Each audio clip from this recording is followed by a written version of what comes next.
Hi, Judge Zahner. Well, I have some questions about the Self-Help Center. You don't want to answer questions about the Self-Help Center? This is Susan Bassi. In California, cameras are not permitted in courtrooms unless you file a media request on a certain form and ask the judge for permission to record. A judge must grant that permission, and even with virtual hearings, the courthouses are broadcasting proceedings to private companies to place in the public domain, but the general public is not allowed to record those screens.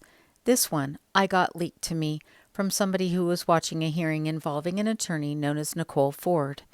Miss Ford got a restraining order against me when I started to question how she was treating children in cases where she was appointed to act as their attorney.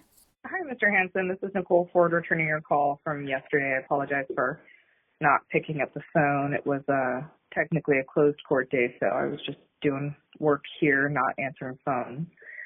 I hope you can appreciate I have some hesitation in actually talking to you without having things recorded or written down, given this article and what I believe are misrepresentations of my role. I suspect you got a lot of that information from Ms. Bassi, who I don't know if she disclosed our conflict. The conflict that Ms. Ford is referring to is the fact that 4 years ago, with the help of the Santa Clara County District Attorney Jeff Rosen, Ms. Ford got a restraining order against me, keeping me from going to the government buildings, where she is appointed to the county as a domestic violence council member, and she sits on those political committees with judges. The issue of separation of powers notwithstanding, Ms. Ford has used the 4 years that she has been able to keep me away from the county buildings to charge parents an excessive amount of money to represent their children. And the complaints about how she has done that have been very substantial, so she has been the subject of some of our reporting on the Tainted Trials, Tarnished Headlines, Stolen Justice series being printed in the Davis Vanguard. But I will talk to you. I would ask for your permission to be able to record the conversation to protect myself. I'm going to say this very slowly for the lawyers who are sitting in the back of the room. Every time you say or write something, it can be an exhibit in court. People can leak recordings to journalists, and journalists don't have to tell who gave us those recordings. And lawyers seem to have a hard time understanding that. They also seem to have a hard time understanding that when you leave a voicemail message for somebody, there's no expectation of privacy. Because, again, having read that article, you want to talk in person, not in writing. I have some hesitation there. That's just to protect myself from what has been a process with Ms. Bassi for 6-7 years now. If you're okay with that, I'd be happy to chat with you. I am in the office today and tomorrow. I won't be back until Tuesday because of the long weekend. And we can go from there. Thank you so much. Bye-bye. When the public decided it was time for police officers to wear body cams so that we can see the culture of policing, police officers were uncomfortable. And then we started recording them on our cameras and putting them up on YouTube, and they were also uncomfortable. But some of these cameras and transparency led to change with some of our police departments. We continue to see bad behavior from Oakland to San Jose, but we continue to demand transparency and accountability where police officers are concerned because they have immunity. But lawyers who are appointed to represent children in court also have immunity. Lawyers like Nicole Ford, who think that cameras are only for their protection and not for ours. They think that they have a right to control and monopolize our court proceedings, and that those who have to wait in the self-help line should have to wait twice as long and work for free. I have some questions about the Self-Help Center.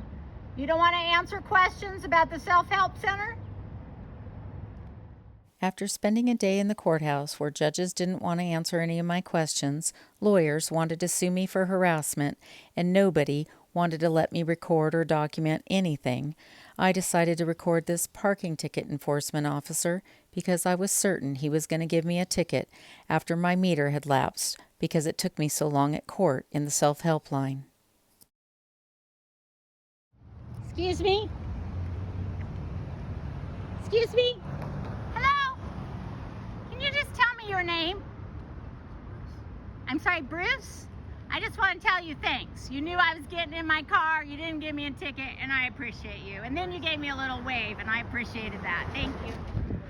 An inmate at the Santa Clara County Elmwood Correctional Facility. To accept this free call, press 0. To refuse this free call, hang up or press 1. Because they are releasing a lot of women, but not men per se. The old M2 and M3 buildings are really hard to deal with because there are no windows outside. All you have is a skylight with a yellow thing. Oh, and the women's building is the same kind of setup. It's way more modern. I've heard stories of that the women's section get to they have their own washing machines that they let them use. They have way more privileges than us. They could see their children. I haven't been able to hold my kids for over 4.5 years. Excuse me.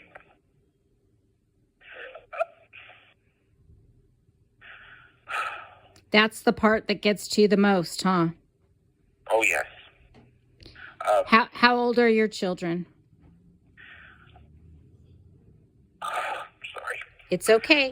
I deal with family court. You know I hear this a lot. And I understand. They're currently 11 and 8. Boys or girls? 2 girls. Two great girls. And what do they like to do? What do you remember that you loved the most to do with them? Take them to the park every day. Pick them up and take them to school. And just, I worked nights, so, I left work, my work didn't start until 8, so Mom put them to bed, and then when I got home from work at 2 o'clock in the morning, I woke up and got them ready for school, took them to school, and then after they were in school, I got to sleep until it was time to go to work, or pick them up from school, and then it was time to go to work. So tell me what it was like to pick them up at school. Did you go into the school and see their teachers? Oh yeah, I was. I knew the principal, the teachers. In fact, I still, when my oldest has an IEP report, I get to still speak with the teacher, and she lets me know what's going on. I try to be involved as much as I can. So you call from the jails to keep up on your children and how they're doing in school? Yes. I love that. You know who this is hardest on is the kids. It's hard on them. They tell me. Do you get to talk to them? I do. They have their own phones, and they're living their lives, and they like social media, and I don't approve of them having phones, but with my wife being out, I don't really have a say. But well, I want you to remember this. I want you to tell them that they can watch my YouTube channels and my TikTok. Okay.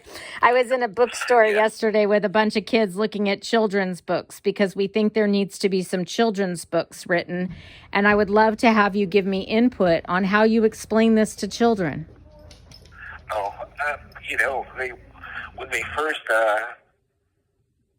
I was first in custody, they'd ask me, they're like, Dad, this is weird. Like, you're a good person. Why would you? It doesn't make any sense. Does that mean that there are bad cops? My youngest daughter is traumatized from when I was first arrested. They pointed guns at her and me with automatic rifles, with these big old tank, almost like vehicles, surrounded the block off like I was some terrorist. And then she was crying so much. How old was she? She was like 3 or 4 years old. 3 or 4 or 5. I'm sorry, I can't really think. But she was really young, and she remembers being held and taken by the cops and put in this police car, and I was just like, wait, let me call my mother-in-law to come and get her, and they're like, drop her, put her down, and then they're like, pick her up, and I'm like, hey, what do you want me to do? Please don't shoot me. Please don't shoot my kid. Were you afraid of that? Oh, yes, for sure. And you thought the police could very legitimately kill you and your children just by arresting you? Oh, yes. Did they come into your house? They did this thing. It was so weird. I got woken up in the morning and said that there was a dog in the backyard, that some neighbor's dog went over there, and I guess it was just some ploy to see if I was home.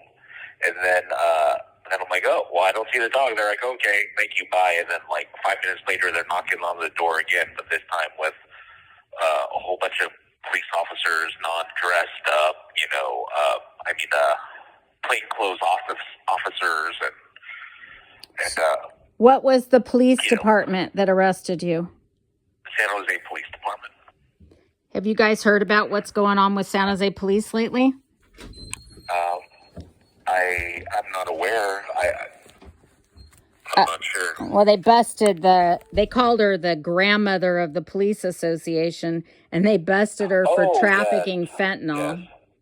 Yes, I'm well aware of her and some other cops doing some inappropriate things at someone's house, and yes, I see those kind of things. I have blatant evidence of them tampering with evidence, not putting on their body camera, saying to people to make fake evidence, and I can't wait for my day in court to bring it up. It's been unfortunate that I've had to argue with all my public defenders regarding it, and then the judge always sides on their side, even though I have blatant proof. And the judge will say, yeah, I believe you. You don't need to show me the proof, but I'm still going to deny your motion. And it's like, okay.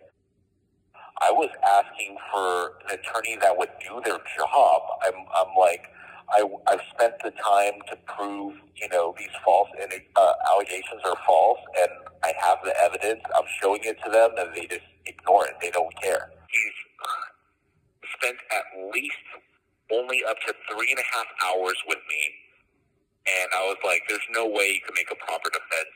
And I was just like, oh, hey, I have this info for you to make a trombetta motion. He's like, I don't want to put in frivolous motions. I'm like, it's not frivolous. I have the information right here.